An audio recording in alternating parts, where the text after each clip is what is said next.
Meaning of system analysis. यहाँ पे प्रणाली विश्लेषण का हम अर्थ देखते हैं।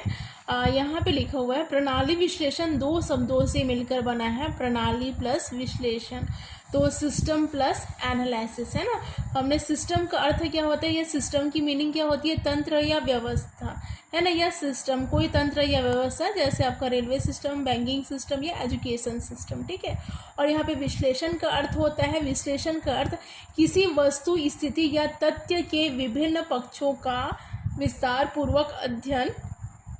तथा मूल्यांकन करना होता है। इस प्रकार यदि हम प्रणाली और विश्लेषण के सम्मिलित अर्थ को स्पष्ट करें तो याद होगा कि किसी भी प्रणाली का विश्लेषण क्या कहला जाता है, प्रणाली विश्लेषण। किसी भी प्रणाली का विश्लेषण, किसी भी सिस्टम का एनालिसिस, एनालिसिस मीन्स वहाँ पे क्या बोलते हैं, वहाँ पे वर्क सही तरीके से हो रहा है कि नहीं, वहाँ पे से सारी एक्टिविटी सही तरीके से हो रही है कि नहीं, इनका पता लगाया जाता है, तो उसको क्या बोलते हैं, प्रणाली विश्लेषण। यहाँ पे इस प्रकार भी समझ सकते हैं,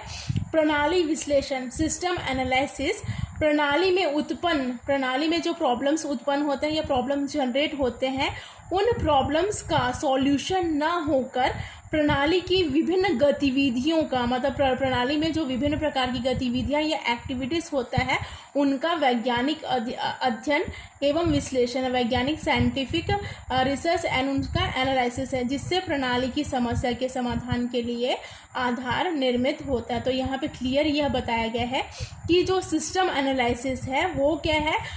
सिस्टम में जब प्रॉब्लम्स होते हैं तो उनका सॉल्यूशन वो नहीं करता है, बल्कि उन सिस्टम में जो भी वर्क्स हो रहे हैं या कोई भी गतिविधियां हो रही हैं उनका वैज्ञानिक ढंग से क्या करता है, अध्ययन करता है, उसको एनालाइज करता है कि कोई भी सिस्टम में कौन कौन से प्रॉब्लम्स उत्पन्न हो रहे हैं, कौन कौन से प्रॉब्लम्स जनरेट हो रहे हैं,